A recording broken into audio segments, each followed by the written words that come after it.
nakokite simbanga na loboko wetenga inalo. Il viendra sur toi des jours où tes ennemis t'environneront de tranchées, t'enfermeront et te serreront de toutes parts.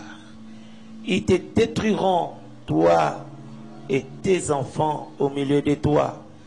Et ils ne laisseront pas en toi pierre sur pierre, parce que tu n'as pas connu le temps où tu as été visité. Acclamons la parole du Seigneur. Les obstacles à la visitation divine. Bien-aimés, dans notre attachement à Dieu, notre manière de demeurer avec Dieu, notre façon de fonctionner avec Dieu, cela est défini par deux choses. Premièrement, l'attachement avec Dieu est défini par la place que nous occupons dans le cœur de Dieu, mais aussi par la place que Dieu occupe dans nos cœurs. Quand tu te dis que tu es attaché à Dieu, c'est que réellement tu as une place dans le cœur de Dieu. Et Dieu aussi a sa place dans ton cœur. C'est un lien entre deux êtres, l'être humain et l'être divin.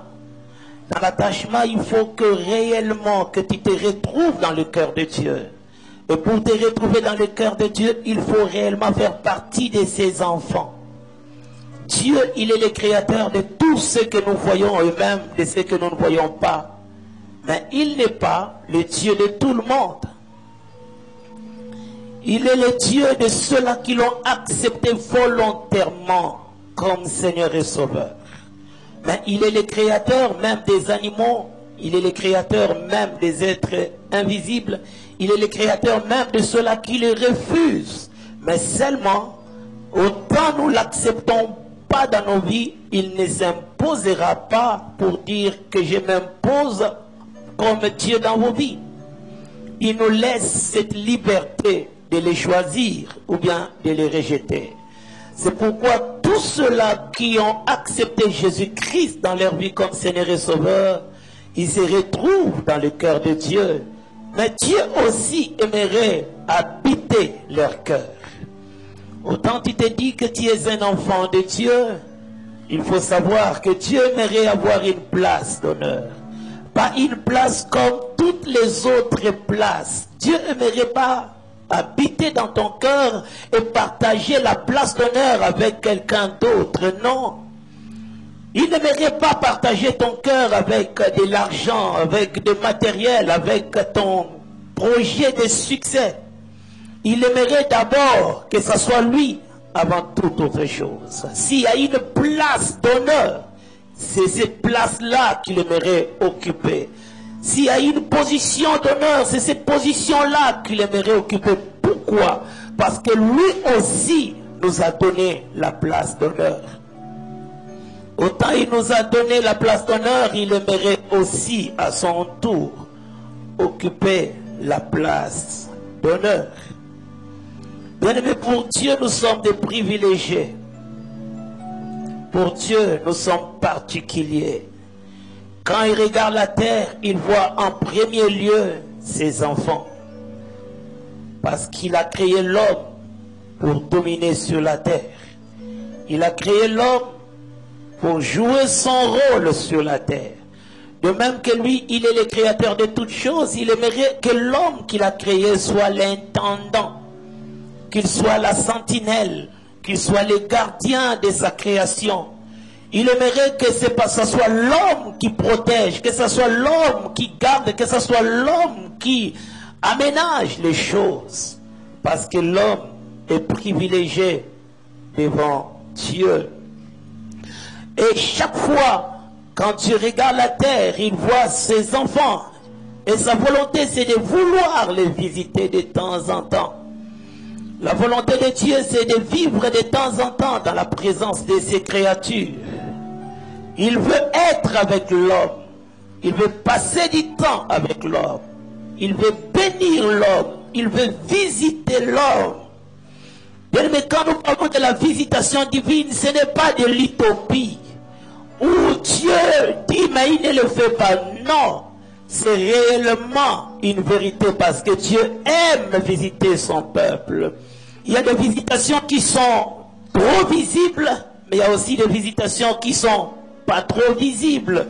Il y a des visitations qui amènent l'éclat, mais il y a aussi des visitations qui paraissent comme si elle n'existait pas alors qu'elle est réelle. Par moments, Dieu vient avec des signes, avec des choses, mais des fois il vient calmement, d'une manière silencieuse. Et parfois nous croyons qu'il n'est pas là, alors qu'il est là. Des fois tu es en train de le chercher très loin, alors qu'il est là à côté de toi. Par moments il vient pour se faire remarquer, mais des fois il vient calmement. Il est là, il t'observe, il te regarde. Il pense à te faire du bien. Mais que ce soit d'une manière remarquable ou d'une manière silencieuse, la visitation divine est réelle. Amen. Est réelle. Ne dis pas que non, comment est-ce que si Dieu me visite, il pouvait me laisser dans mon état. Il connaît ton état. Il connaît ta situation. Il connaît ce qui te fait pleurer. Il connaît. Il est là. Et au moment opportun, il s'élèvera pour t'apporter la solution ou la réponse à ces problèmes. Mais seulement lorsque nous parlons de la visitation divine, il y a certaines personnes qui, malgré la visitation, elles n'ont pas su les temps que Dieu leur avait visité. Ce n'est pas nous tous qui avons la capacité de déceler la présence de Dieu dans nos vies. Ce n'est pas tout le monde ou bien tout chrétien qui a la possibilité de comprendre les temps de la visitation.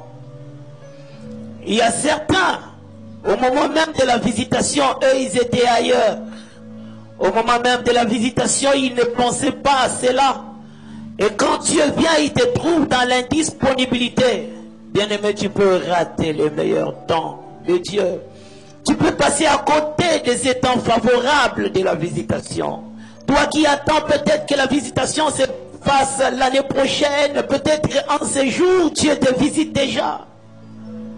Et quand nous parlons de la visitation divine, c'est aussi une responsabilité de l'homme de savoir réellement que Dieu l'a visité. De savoir réellement que Dieu est à côté de lui. De savoir le temps favorable où Dieu lui a fait du bien. Lorsque nous lisons Luc chapitre 19, là c'est Christ qui est en train de parler. Dans le 41e verset, la Bible dit, comme il s'approchait de la ville, Jésus, en la voyant, pleura sur elle et dit, si toi aussi, au moins en ce jour qui t'est donné, tu connaissais les choses qui appartiennent à ta paix, mais maintenant, elles sont cachées à tes yeux. Il viendra sur toi des jours où tes ennemis t'environneront des tranchées, t'enfermeront et te serreront de toutes parts.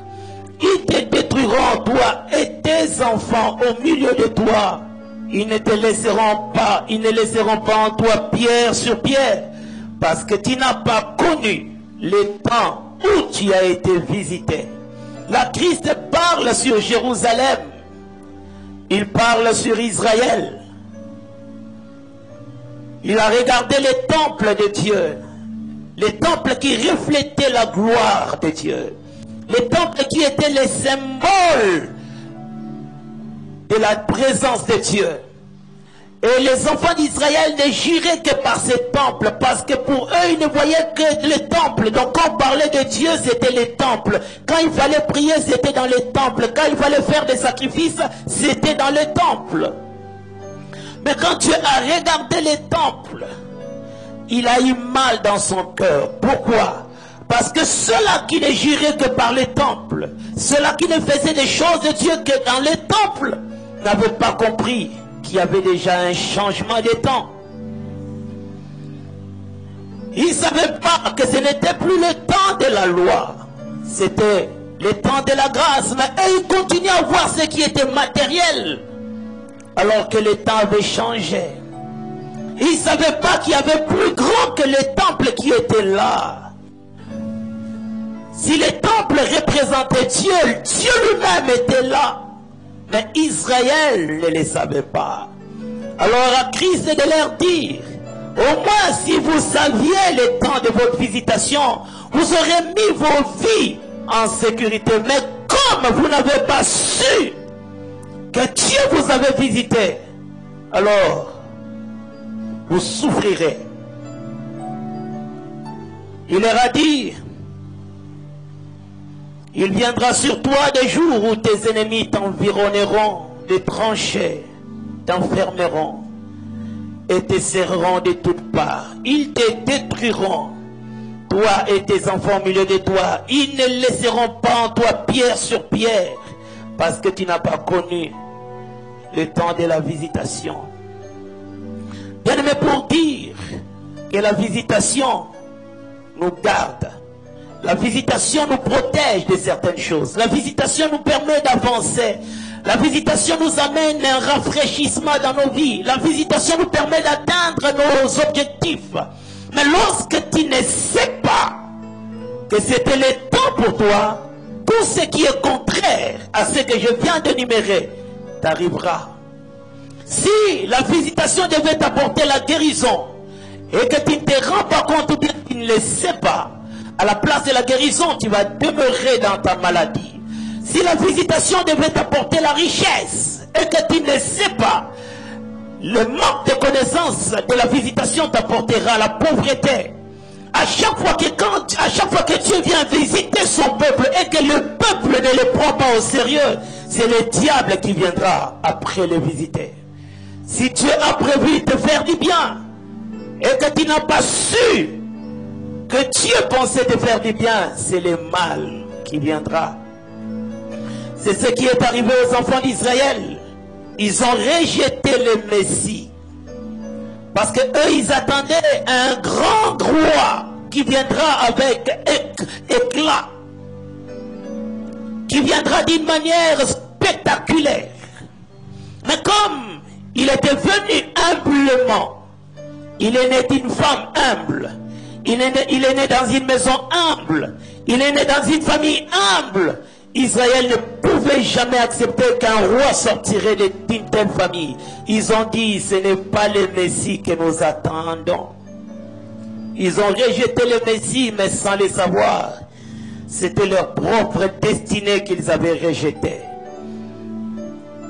Ils ont mis leur destinée en danger, rien que par le rejet du Messie. Et c'est comme ça qu'après Christ, des années après, Rome avait pris le contrôle d'Israël. Il les avait maltraités. Il les avait détruits au point où même les temples qui faisaient la fierté d'Israël étaient totalement anéantis. Pourquoi? Parce que Israël ne savait pas les temps de la visitation. Bien aimé, quelles étaient les raisons des obstacles? Quelle était la cause qui pouvait empêcher à ce que la visitation divine soit effective parmi les enfants d'Israël? Pourquoi est-ce qu'ils n'avaient pas compris le moment idéal où Dieu les avait visités? Bien, mais premièrement, c'est parce qu'ils étaient dans la distraction. Israël était dans la distraction. Quand nous parlons de la distraction c'est un manque d'attention aux choses qu'on devait faire, aux responsabilités, aux engagements. Quand tu oublies que tu dois aller au travail et que tu t'arrêtes devant la télévision, en ce moment-là, la télévision devient pour toi une grande distraction. Quand tu oublies tes responsabilités, tu oublies tes engagements et que tu entres dans ce qui est futile, ce qui est anodin, ce qui ne sert à rien, En ce moment-là, ce que tu fais devient une distraction. Et ça ne va pas t'aider à avancer. Israël savait que le Messie viendrait. Il le savait. Parce que depuis Moïse, il y avait déjà des prophéties qui sortaient de temps en temps. Israël était attaché à la parole. Ils étaient attachés aux Écritures.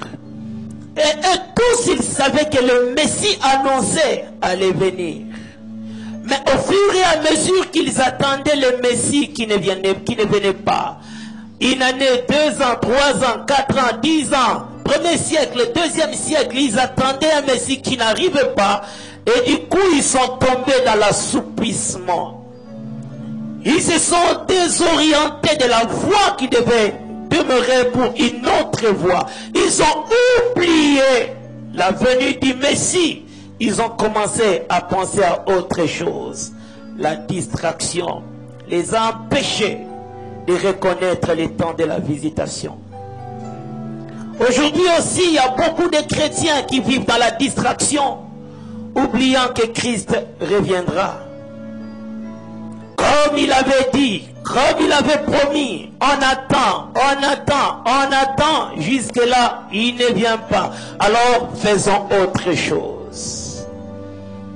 La distraction, c'est un grand danger pour nous, enfants de Dieu. Quand tu perds ta concentration, quand tu perds le contrôle de ce que tu dois faire, quand tu commences à te comporter différemment de la manière dont tu devais te comporter, bien aimé, tu mets ta vie spirituelle en danger. L'enfant de Dieu, en tant qu'enfant de Dieu, nous devons rester concentrés sur l'essentiel. Nous sommes sur la terre, mais nous ne sommes pas de cette terre. Nous vivons dans ce monde, mais nous ne sommes pas de ce monde. Nous sommes des pèlerins. Un jour, nous allons passer. Et pour nous, le temps d'être sur la terre, ce n'est pas le temps de nous reposer éternellement. Où tu oublies la prière.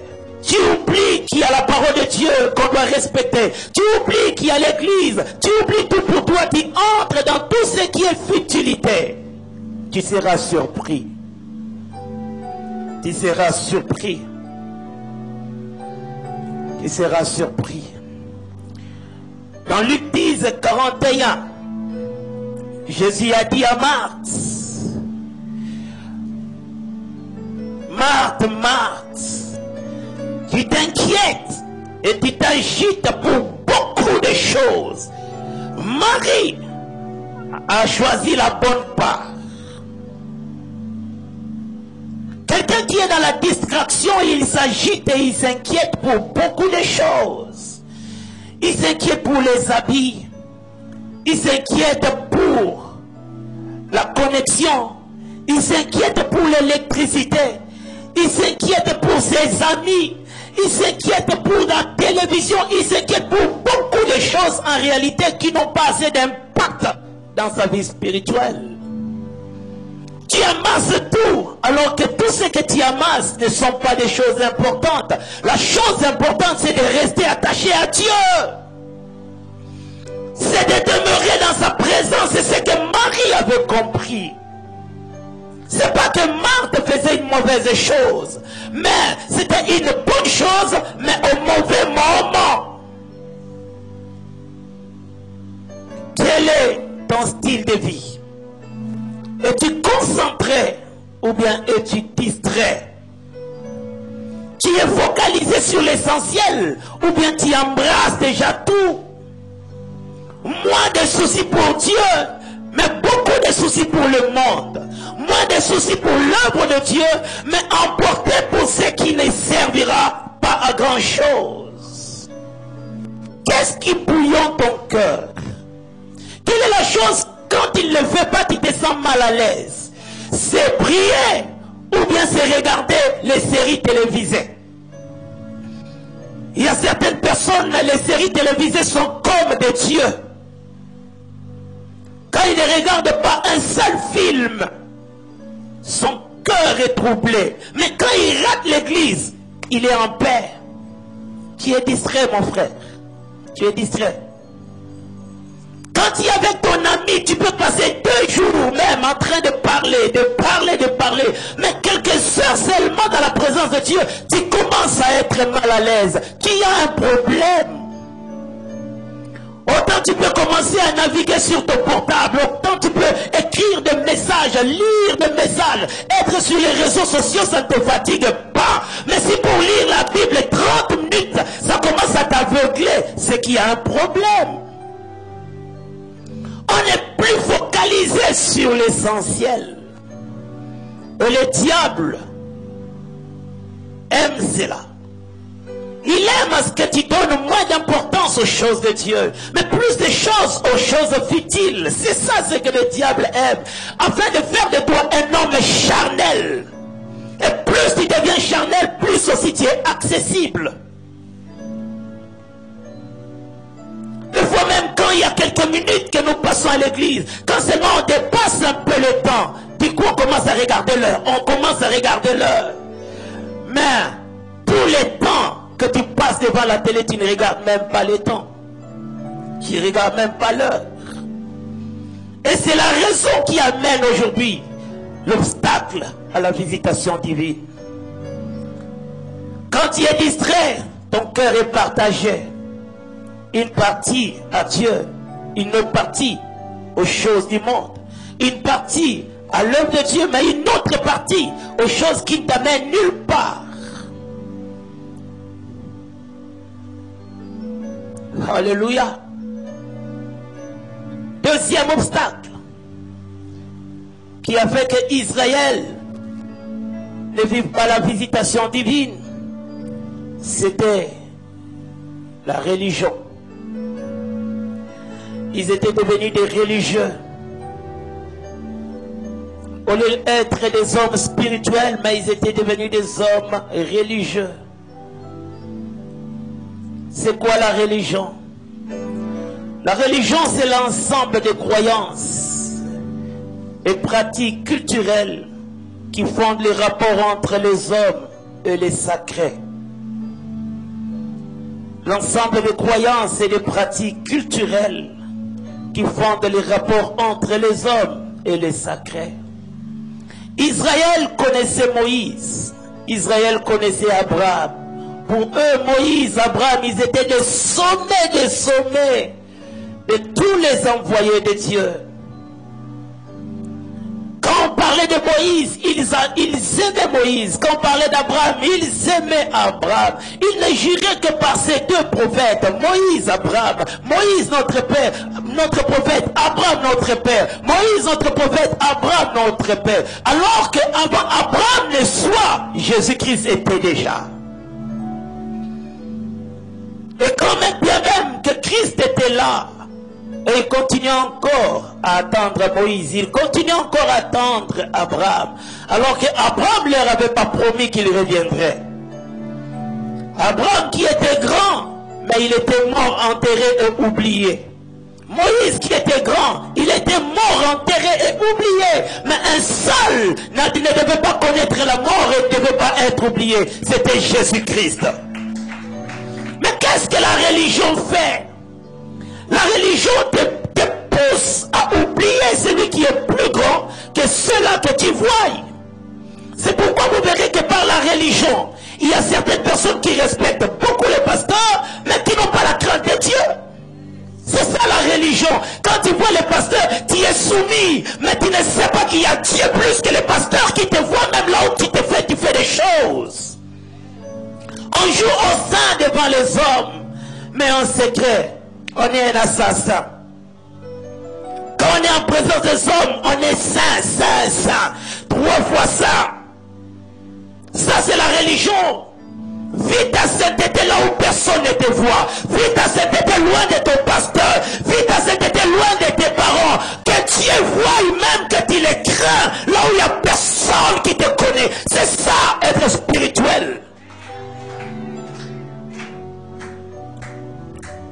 Tu te souviens de l'église quand tu sais qu'il y a prière. Mais comme on te dit, non, on va seulement adorer. Ah non, moi j'ai besoin de la prière. Alors que tu ne sais pas, l'adoration, c'est aussi une force qui t'amène à la victoire. Les religieux ont déjà hommes déjà bien planifiés. Ils savent choisir des choses selon leur goût, selon leurs attentes. Ça j'aime pas. Ces versets j'aime, l'autre là j'aime pas. Ils choisissent les versets favoris dans la Bible et ils rejettent les autres versets. Ça c'est la religion. Un homme spirituel, quand il lit la parole de Dieu, il sait que toute la Bible c'est la parole de Dieu. Et on doit aimer la parole de Dieu. Alléluia. Israël était des religieux. C'est comme ça qu'au moment où il fallait être visité, et ils regardaient encore en arrière. Au lieu de regarder en avant, ils avaient encore leur attention derrière. Ils continuaient à voir Moïse, ils continuaient à voir Abraham, au point où ils ne pouvaient même pas s'attendre à quelque chose qui pouvait venir de Jésus-Christ. Ils étaient des opposants des nouvelles choses que Dieu allait faire. Pourquoi? Ils étaient toujours dans l'Ancien Testament. Bien-aimé, la religion t'amène à croire seulement aux choses que tu connais, que tu as vécues. Alors qu'au-delà de ce que tu connais, au-delà de ce que tu as vécu, il y a des choses que tu ne connais pas, il y a des choses que tu n'as jamais vécues, que tu peux aussi vivre. La vie ne se limite pas seulement aux informations que tu as. Au-delà de ces informations, il y en a d'autres aussi que Dieu aimerait te révéler. Mais si pour toi c'est comme ça, c'est toujours comme ça, c'est toujours comme ça, les nouvelles choses ne t'arriveront jamais. Jamais tu ne peux programmer Dieu, tu ne peux tracer les chemins là où Dieu peut passer. Il est Dieu, il est le roi. Il passe par les chemins qu'il veut pour t'atteindre. Alléluia. Mais les religieux, eux, ils ont programmé Dieu. Non, Nzamba abimane à gauche, bonsoir abimane à droite. Moi, pour moi, mon Dieu agit seulement dans le feu. Alors s'il agit aussi dans les vents. Alléluia. C'est pourquoi soyons des hommes et des femmes spirituels. La vie chrétienne, ce n'est pas une vie basée sur la religion. La vie chrétienne, c'est une vie basée sur les expériences avec Christ. Tu peux vivre des choses que tu n'as jamais vécues. Tu peux expérimenter des choses que tu n'as jamais entendu parler. Mais c'est ton intimité avec le Seigneur qui dépendra, qui amènera ces choses à l'expérimentation dans ta vie. Sois ouvert et attends-toi aux choses. Alléluia. Sois seulement attaché à Dieu et le reste, laisse-lui faire ce qu'il voudra dans ta vie. Il ne faut jamais programmer Dieu. Non, il vient souvent les jours. Alors s'il vient la nuit, on prie souvent comme ça. Alors si on changeait de système. Beaucoup de chrétiens aujourd'hui, nous sommes des religieux cachés, des religieux ignorants. Dieu va nous surprendre. Il veut nous surprendre. Il veut nous étonner. Mais tu dois être disponible pour t'attendre à ce que lui va faire selon lui, pas selon toi. Pas selon ce que tu as programmé. Non. Quand tu pries, c'est pourquoi nous demandons à ce que sa volonté vienne. C'est la volonté de Dieu, pas ta volonté. Il ne pouvait pas croire que le fils de Marie qu'il connaissait pouvait être le sauveur. Il ne pouvait pas croire à cela. Il ne pouvait pas croire que ce petit charpentier peut être le sauveur. Il ne pouvait pas croire cela. Et le plus grand combat que Christ a connu sur la terre, ce n'était pas le combat avec les diables, non. C'était le combat avec les pharisiens. C'est eux qui s'opposaient farouchement à Christ. Tout ce qu'ils faisaient, eux, ils venaient pour casser cela. Parce qu'ils étaient des religieux. Ils étaient des hommes qui étaient censés connaître Dieu, mais qui connaissaient Dieu à leur manière. De nouvelles choses les échappaient. Alléluia. Troisième obstacle, c'était l'incrédulité. L'incrédulité. Manque de croyance. Ils refusaient de croire en Christ. Raison pour laquelle Christ ne pouvait rien faire. Même dans sa patrie, il y avait beaucoup de gens qui ne croyaient pas en lui. Raison pour laquelle il ne pouvait pas accomplir beaucoup de miracles comme il le faisait dans d'autres milieux. L'incrédulité. Ou plus on est habitué à quelqu'un, plus on le voit dans ses faiblesses. On n'y croit plus à ce qu'il peut faire quelque chose. Et pourquoi, frères et sœurs, des fois la familiarité détruit aussi le mystère. Quand tu es trop familier à quelque chose, tu dois faire très attention. Est-ce que tu continues à croire ou bien la familiarité t'amène déjà à ne plus croire? Lorsque la familiarité commence à déranger ta vie spirituelle, essaie de fuir cette familiarité. Alléluia. Ils étaient devenus incrédules. Pourquoi? Parce qu'ils ne voulaient pas croire en Christ. On le voyait quand il marchait, on le voyait quand il était fatigué, on le voyait, on connaissait sa maison, on connaissait son père, on connaissait sa mère. Alors comment croire à quelqu'un que l'on a déjà vu? Eux, ils savaient qu'on ne voit pas Dieu. Mais celui-ci, on le voit. Alors on ne peut pas croire en lui. Bien-aimé, Dieu ne change pas, mais il change souvent des méthodes. La personne de Dieu ne change pas. Elle demeure le même hier, aujourd'hui et éternellement. Mais sa manière de fonctionner des fois change. Si aujourd'hui il t'a béni le matin, après il peut te bénir le soir. S'il s'est manifesté devant toi par le feu, il peut se manifester aussi par un murmure doux et léger. S'il est venu comme un vent, il peut venir aussi dans le calme sans que tu ne sentes quelque chose. Il est Dieu, il change de méthode. C'est pourquoi il est Dieu, parce que s'il demeurait dans la même méthodologie, on ne croirait plus à sa divinité. C'est pourquoi j'aimerais dire à quelqu'un, lorsque tu vas dans une église, tout se fait toujours dans la même manière, de la même manière, tout suit toujours la même formule, sors, Dieu n'est plus là-bas. Si tu te retrouves dans un milieu où pour être guéri, on ne te donne que de l'eau, que de l'eau, que de l'eau, que de l'eau. Bien aimé, s'il y avait Dieu, certainement il n'y est plus. Dieu change de méthode, ça révèle sa grandeur. Il est multisystème, il est multiforme. Il aime découvrir de nouvelles choses pour que les gens l'adorent différemment. Si aujourd'hui il est Jéhovah Rapha, demain il peut être Jéhovah Jireh, demain il peut être Jéhovah Tsidkenu, l'autre là il peut être El Shaddai. Il aime changer de méthode, mais lui-même la personne, il ne change pas.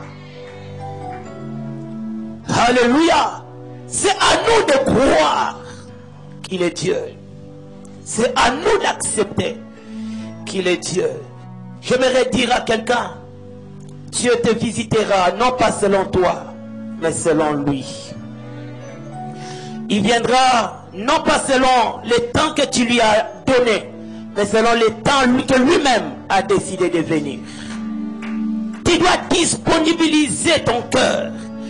Tu dois être flexible à la visitation divine. Ce que tu dois faire, c'est simplement de demander à Dieu, Seigneur, visite-moi. Et lui, il le verra selon lui. Alléluia. À chaque fois qu'il y a des obstacles, ça retarde la main de Dieu. Bien aimé, le problème, ce n'est pas au niveau de Dieu parce qu'il est éternel. Mais le problème, c'est au niveau des hommes. Lorsque tu retardes le temps de la visitation, c'est toi qui es perdant. Dieu, il est là pour l'éternité. Mais nous n'avons pas l'éternité sur la terre. C'est pourquoi nous devons maximiser. Tu dois travailler dans la dimension d'attendre ce que Dieu aimerait faire dans ta vie. Quatrième obstacle, c'est le péché. Le péché est un grand obstacle à la visitation de Dieu. C'est pourquoi Ésaïe 59, verset 1 nous dit, la main de l'Éternel n'est pas trop courte, ni son oreille bouchée pour nous entendre, mais ce sont nos péchés. Dieu ne sait pas être là où il ne sera pas à l'aise, et le péché lui rend mal à l'aise. Il aime le pécheur, mais il est le péché.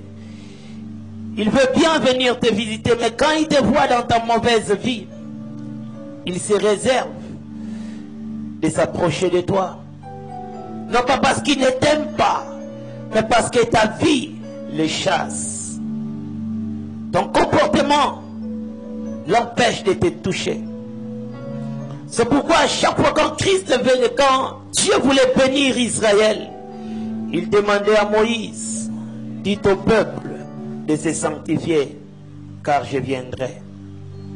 Il ne voulait pas se mettre ensemble avec le péché. Il demandait à Moïse, dis à ton peuple d'éloigner tout ce qui est idolâtrie, d'éloigner tout ce qui est péché, parce que moi je viendrai au milieu de vous. Je n'aimerais pas venir et croiser le péché. Dieu n'habite pas là où il y a le péché.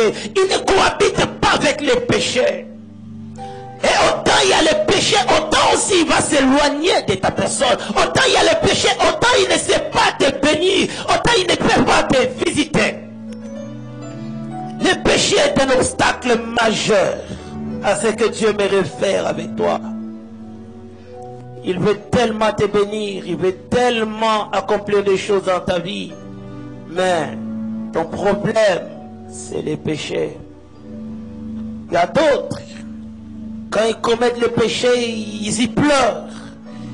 Ils sont dérangés. Ils regrettent.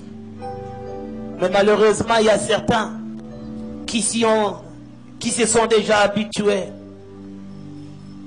Ça ne leur dit plus rien.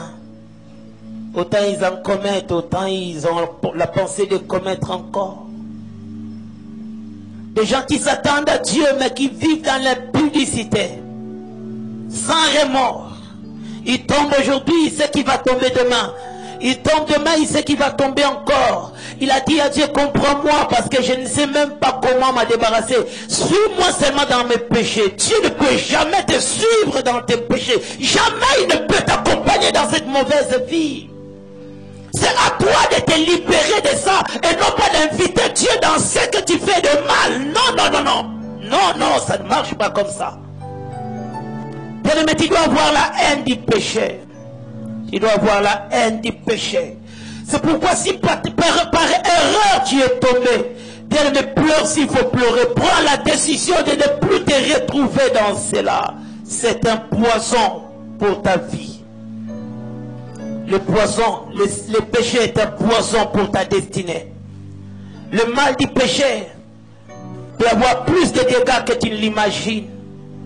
Aujourd'hui, il y a des gens qui sont morts alors qu'ils pouvaient encore vivre. Pourquoi? À cause d'un péché. Des gens qui sont malheureux alors qu'ils pouvaient être déjà dans le bonheur à cause du péché.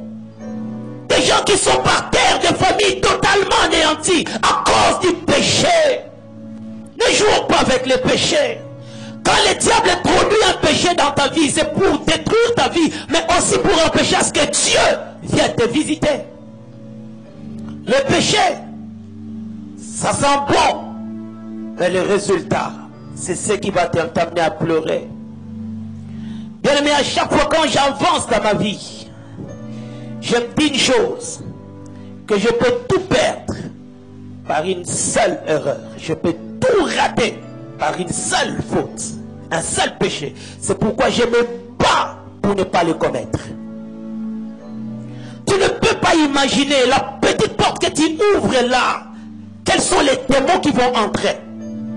Tu te dis seulement je le fais maintenant, je ne veux plus le faire. Oui, la seule fois que tu le commettras, tu ne sais pas les dégâts que tu vas amener dans ta vie. Une seule fois. Mais ça peut ruiner toute ta destinée. Je connais une jeune fille avec son enfant de 9 ans. On s'est vu, on parlait. Elle m'a présenté sa belle petite fille. J'étais content. Mais quand la petite est partie, elle m'a dit, pasteur, cette fille me rappellera toujours l'erreur que j'avais commise une seule fois. Vierge que j'étais, j'ai voulu faire comme les autres. Les amis de ma classe sortaient avec des garçons. Moi je me retenais, puis un jour tellement il y avait des pressions, j'ai dit je veux essayer seulement pour une fois, et la seule fois c'était la grossesse. La seule fois c'était la grossesse. Elle n'a plus jamais oublié ce jour-là. Quand elle voit sa fille, elle pense à tout ce qu'elle avait vécu ce jour-là. Rappel. Et ça, c'est une marque qui ne partira plus jamais. Il y a d'autres, une seule fois, c'était le sida. Une seule fois, c'était l'assassinat. Une seule fois, c'était la destruction. C'est pourquoi quand tu vois le péché, bien aimé, vois ça comme l'assassin de ta vie. Ne dis pas que non, c'est un ami. Non, non, non, non, non, non. Même s'il y a un semblant de bonheur que tu peux retirer de cela, à la finalité, tu vas le payer cher. Montre-moi quelqu'un qui a vécu dans le péché et je te dirai qu'est-ce qu'il est devenu à la fin de sa vie.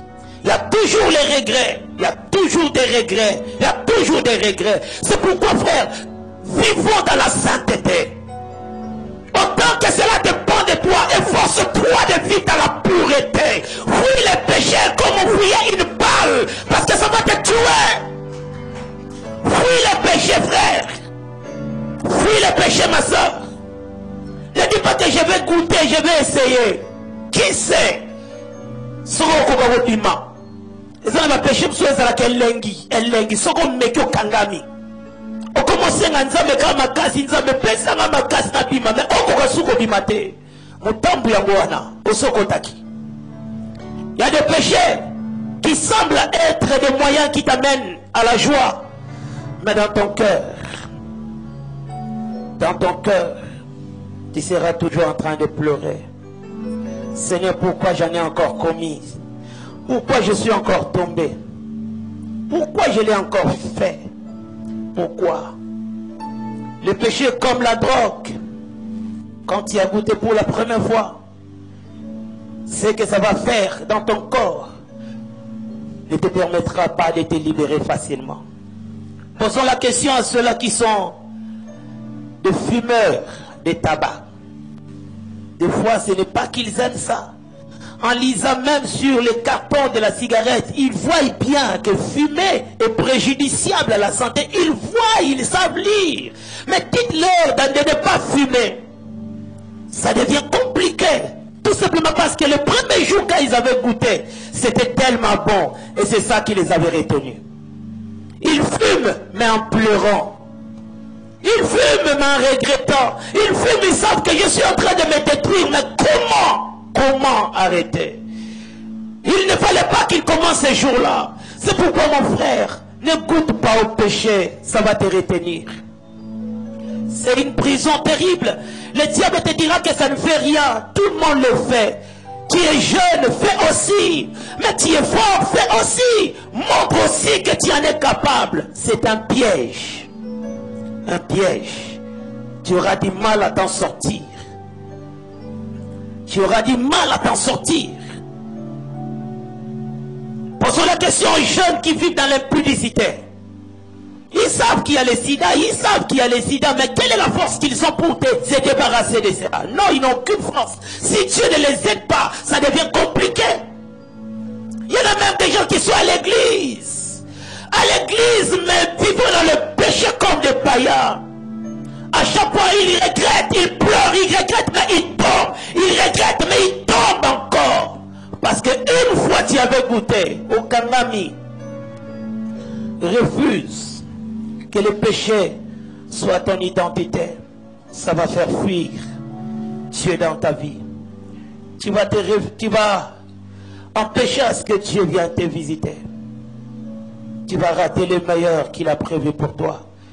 J'aimerais dire à quelqu'un, la visitation divine est réelle. Dieu nous visite. Il nous visite. Il nous visite. Des fois, il nous visite au travers de ces envoyés qui paraissent comme des humains, alors qu'ils sont réellement des envoyés que lui-même a mis sur notre chemin afin de nous accompagner. J'aimerais, avant de terminer mon message, de donner ce témoignage d'une visitation divine que j'avais vécue. C'était pas ici au Congo. Une fois, je suis arrivé à Lagos, au Nigeria. Je ne connaissais, c'était pour ma première fois. Je quitte Cotonou pour Lagos. Comme il y a une route, on avait emprunté la voiture. À Cotonou, on parlait français, là-bas c'est l'anglais. Moi, je ne maîtrisais pas bien l'anglais. Mais il fallait que je fasse ces voyages. En arrivant à l'arrêt des bus, j'ai fait une prière. J'ai demandé à Dieu de m'accompagner. Et puis j'ai vu des taxis qui étaient là. Je suis monté dans un taxi. Avant que le chauffeur ne démarre, quelqu'un est venu, il a supplié au chauffeur de lui permettre de voyager parce qu'il allait résoudre un problème très rapidement. Le chauffeur lui a dit qu'il n'y a plus de place. Il a dit, s'il te plaît, trouve-moi une place parce qu'il faut que je voyage. Le chauffeur lui dit, parle au monsieur qui est devant, s'il t'accepte, vous montez ensemble sur la chaise avant. La personne m'a demandé, j'ai accepté et puis on est parti. En cours de route, il appelait, il parlait en anglais. Alors je me disais, j'ai l'adresse mais je ne connais pas l'endroit. Comment faire pour lui demander? Est-ce qu'il parle français? Je ne sais pas. Le chauffeur m'avait déjà dit qu'il ne connaissait pas l'adresse. Il ne m'a mené qu'à l'arrêt là où je devais descendre. Mais la suite, en tout cas, il ne maîtrisait pas. Et puis, pendant qu'on arrivait, j'ai pris mon courage. J'ai commencé à parler à la personne. Je lui ai montré l'adresse. Je parlais en français bizarrement. Lui aussi, il a essayé de parler en français. Il m'a dit, ah, je connais bien cette adresse. Comme ça, on va descendre. Je vais te déposer, puis je vais prendre un autre transport pour aller là où je vais. C'était déjà bon pour moi. On est arrivé, il a demandé au chauffeur que c'est là où on devait descendre. On est descendu. La facilité de m'aider, c'est ça qui m'avait un peu inquiété. Les Nigérians sont des hommes bizarres.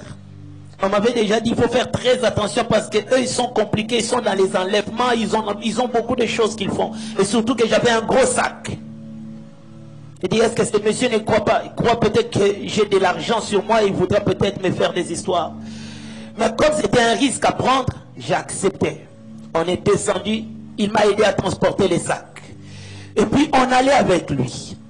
Imaginez, tu ne sais pas là où tu vas, tu ne maîtrises même pas la ville, tu ne connais même pas un seul quartier, et puis il y a quelqu'un qui est en train de te faire entrer dans des tunnels.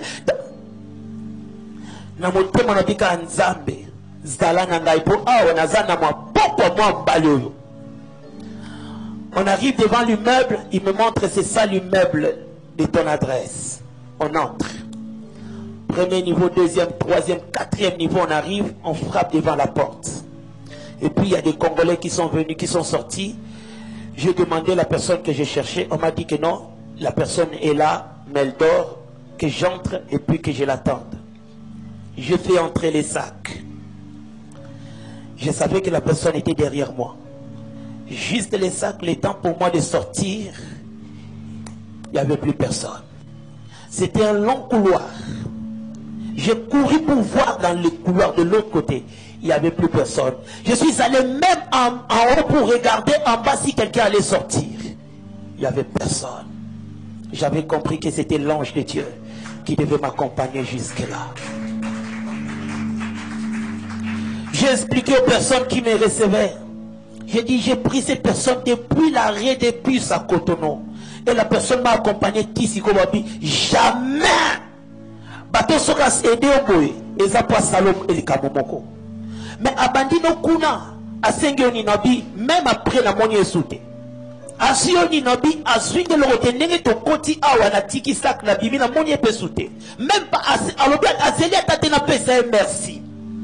J'ai compris que la prière que j'avais adressée à Dieu avant de prendre les taxis était suffisante pour que la main de Dieu m'accompagne.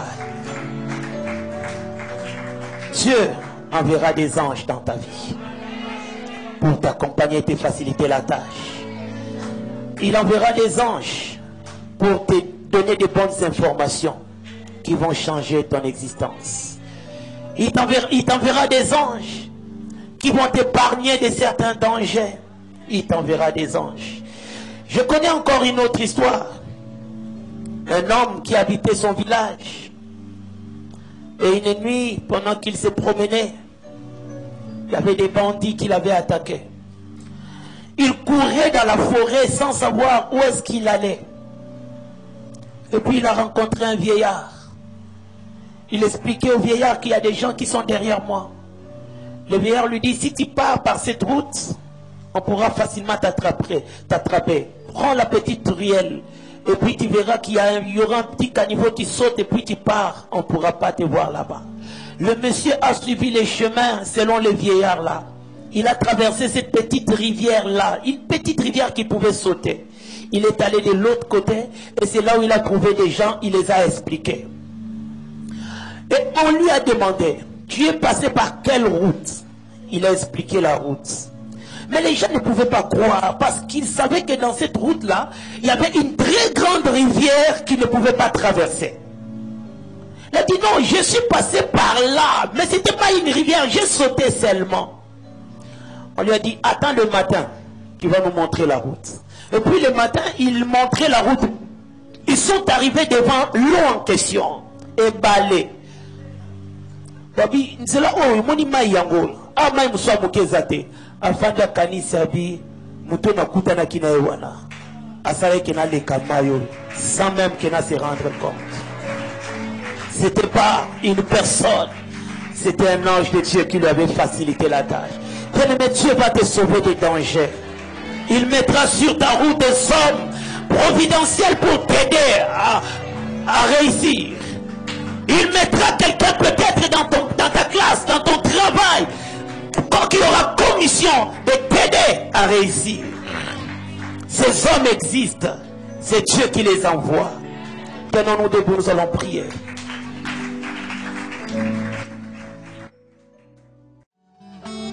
Mupembango molaye ngamoko na kokite simbanga na loboko kwetenga inalonga